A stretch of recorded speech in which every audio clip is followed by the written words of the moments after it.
गांव के एक कोने में एक पुराना मिट्टी का छोटा सा घर था। उस घर में रहती थी दो बहनें, सीमा और गुड़िया। दोनों के माता पिता एक सड़क दुर्घटना में तब मारे गए थे जब सीमा सिर्फ 10 साल की थी और गुड़िया 5 साल की। माँ बाप के गुजर जाने के बाद दोनों बहनें पूरी तरह से अकेली रह गई थीं। कोई रिश्तेदार नहीं था जो उन्हें अपना सके। गांव के कुछ भले लोग शुरू में उनकी मदद करते रहे, पर समय बीतने के साथ सबने अपने अपने रास्ते पकड़ लिए।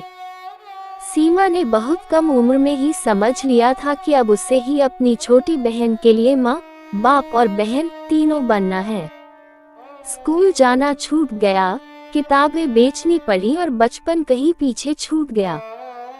संघर्ष की शुरुआत सीमा ने आसपास के घरों में बर्तन धोने, झाड़ू पोंछा करने और खेतों में मजदूरी करने का काम शुरू किया। दिन भर काम करके जो कुछ मिलता उसी से दोनों बहनों का पेट भरता। गुड़िया अभी छोटी थी, लेकिन सीमा उसे स्कूल भेजना चाहती थी। वह नहीं चाहती थी कि गुड़िया का भविष्य भी उसकी तरह अंधेरे में डूब जाए। गांव के सरकारी स्कूल में बिना फीस के प्रवेश मिल गया। गुड़िया होशियार थी, वह पढ़ाई में आगे रहने लगी। सीमा अपने फटे पुराने कपड़ों में भी मुस्कुरा उठती जब उसे बहन की रिपोर्ट कार्ड में अच्छे अंक दिखते। कभी कभी गांव की माँ साहब सीमा से कहते, तू भी पढ़ लेती तो शायद कुछ बन जाती। सीमा मुस्कुरा देती, मैं नहीं, मेरी बहन कुछ बन जाएगी, यही काफी है। रिश्तों की तपिश और दुनिया की ठंडक। समय बीतता गया। गुड़िया अब 10वीं में पहुंच चुकी थी और हर कोई उसकी मेहनत की तारीफ करता। लेकिन जब जब सीमा अपनी उम्र से पहले झुकी हुई पीठ और झुलसे हुए हाथों से घर लौटती, उसे देख गुड़िया का दिल दुखता। दीदी, अब मैं भी कोई काम करने लगूं। सीमा ने उसका हाथ थाम लिया। नहीं गुड़िया, बस थोड़ा और पढ़ ले। मैं हूं ना। गांव में कुछ लोग थे जो दोनों बहनों की तारीफ करते, तो कुछ ऐसे भी जो ताने मारते। इन अनाथ लड़कियों का क्या होगा, कब तक पेट पालेंगी, लड़की जात और अकेली, ऐसे जुमले सीमा के कानों में गर्म सीसा बनकर उतरते, लेकिन उसने कभी हार नहीं मानी। उम्मीद की किरण। एक दिन स्कूल में एक प्रतियोगिता हुई, भाषण प्रतियोगिता। गुड़िया ने उसमें हिस्सा लिया और लड़कियों की शिक्षा का महत्व विषय पर बोलते हुए गांव के कईयों की आंखें नम कर दी। उसका भाषण सोशल मीडिया पर वायरल हो गया। एक स्थानीय एनजीओ के लोग उसके संपर्क में आए। उन्होंने उसकी पढ़ाई की जिम्मेदारी उठाई और एक स्कॉलरशिप का इंतजाम किया। गुड़िया को शहर के एक अच्छे कॉलेज में दाखिला मिल गया।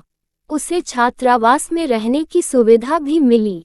जाने से पहले वह दीदी के सामने रो पड़ी, दीदी, आप मेरे साथ चलो ना। सीमा ने उसके सिर पर हाथ फेरा। नहीं गुड़िया, ये घर है, तुम्हारा अतीत है, और मैं तुम्हारी नींव हूँ। मुझे यहीं रहना है ताकि तुम उड़ सको।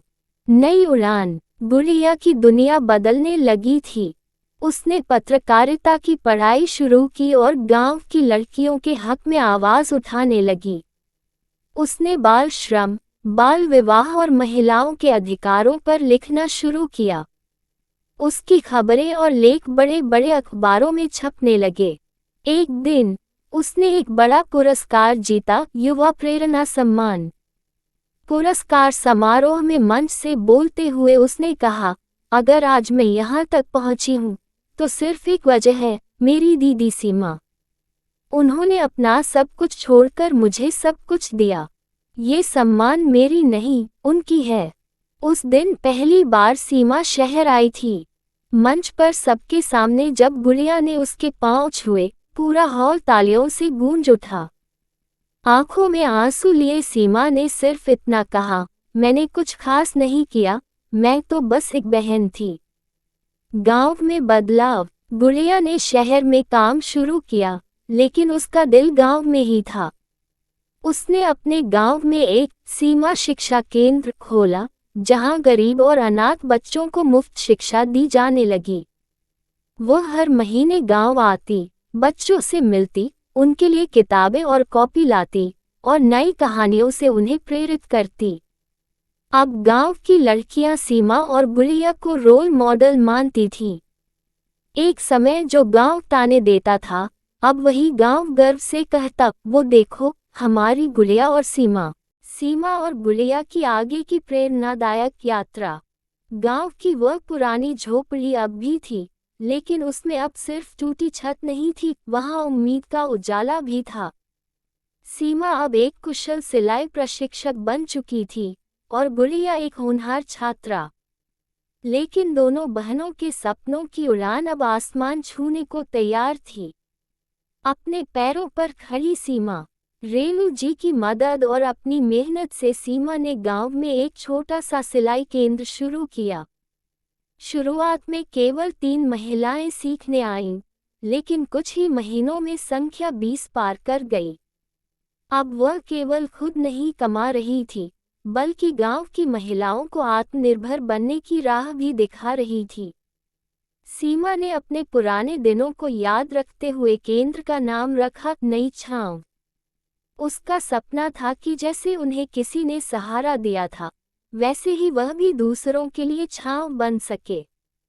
गुड़िया की उल्टी कल्पना। गुड़िया अब 6वीं कक्षा में थी। उसकी पेंटिंग्स अब स्कूल की सीमाओं से निकलकर ब्लॉक स्तर की प्रतियोगिताओं तक पहुंचने लगी थीं। एक दिन उसकी बनाए एक पेंटिंग, जिसमें 2 बहनें एक उजाले की ओर बढ़ रही थीं, को जिला स्तरीय कला प्रदर्शनी में प्रथम पुरस्कार मिला। समारोह में जब उसके नाम की घोषणा हुई और उसके चित्र की तारीफ हुई, तो पूरे गांव का सिर गर्व से ऊंचा हो गया। वही लोग जो कभी इन बहनों पर ताने कसते थे, अब गर्व से उनका नाम लेते थे। रेणु जी का सपना। बहनों के कंधों पर। रेणु जी ने सीमा और गुड़िया में एक अलगी ही चमक देखी थी।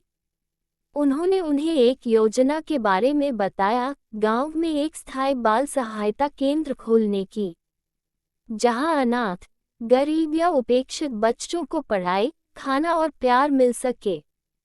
सीमा और गुड़िया के दिल को ये बात छू गई।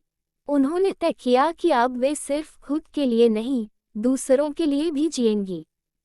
संघर्ष फिर भी जारी। योजना आसान नहीं थी। जमीन, अनुमति, पैसा, ये सब एक आम ग्रामीण लड़की के लिए सपने जैसे थे। लेकिन सीमा ने हार नहीं मानी। उसने रेणु जी की मदद से पंचायत से संपर्क किया, जिला प्रशासन से मिली और कई सामाजिक संस्थाओं को चिट्ठियां लिखीं। गुड़िया ने एक वीडियो बनाकर सोशल मीडिया पर डाला, जिसमें उसने अपने और सीमा के जीवन की कहानी बताई। उस वीडियो ने कई लोगों का दिल छू लिया और मदद के हाथ बढ़ने लगे। उजाला गृह की स्थापना। आखिरकार 1 साल की मेहनत और संघर्ष के बाद एक छोटे से घर में उजाला गृह की शुरुआत हुई, जहां पहले दिन ही 5 अनाथ बच्चों ने प्रवेश लिया। सीमा वहां सिलाई सिखाती, खाना बनाती और बच्चों की देखभाल करती। गुड़िया स्कूल से आकर बच्चों को पढ़ाती और उनके साथ चित्रकारी करती। वे दोनों अब केवल बहनें नहीं रहीं, वे अब किसी के लिए माँ थीं, किसी के लिए गुरु और किसी के लिए वह रोशनी जो अंधेरे को काटती है। सम्मान और सादगी। एक दिन जिला कलेक्टर खुद उजाला गृह देखने आए। उन्होंने सीमा को सम्मानित करते हुए कहा, सीमा जैसी बेटियां ही इस देश की असली शक्ति हैं। वहीं गुड़िया को राज्य स्तरीय बाल कलाकार के रूप में नामांकित किया गया। लेकिन सम्मान से ज्यादा खुशी उन्हें तब हुई जब गांव की एक विधवा महिला अपनी 2 बेटियों को उजाला गृह में पढ़ाने आए और बोली, मैं चाहती हूँ मेरी बेटियां भी सीमा और गुड़िया जैसी बने। सपनों की उड़ान अभी बाकी है। अब सीमा का सपना है कि हर गांव में एक नई छांव और एक उजाला गृह हो। गुड़िया बड़ी होकर आर्ट और एजुकेशन में डिग्री लेकर बच्चों के लिए एक क्रिएटिव स्कूल खोलना चाहती है। उनकी कहानी अब अखबारों, पत्रिकाओं और रेडियो पर आने लगी थी, लेकिन उनके चेहरे पर घमंड नहीं, बल्कि वही पुरानी सादगी और मुस्कान थी। बहनों का बंधन पहले से और मजबूत। एक रात जब बिजली चली गई और सब बच्चे उजाला गृह में सो चुके थे, तो सीमा और गुड़िया आंगन में बैठी थीं। गुड़िया ने सीमा का हाथ पकड़कर कहा, दीदी, कभी सोचा था कि हम यहाँ तक पहुँचेंगे? सीमा मुस्कराई, नहीं, लेकिन तेरे साथ होने से हर मुश्किल आसान लगती थी। गुड़िया ने अपनी कॉपी में एक नई पेंटिंग बनानी शुरू की, एक बड़ा पेड़ जिसकी छांव में कई बच्चे हंस रहे थे और पेड़ के तने पर दो नाम लिखे थे, सीमा और गुड़िया।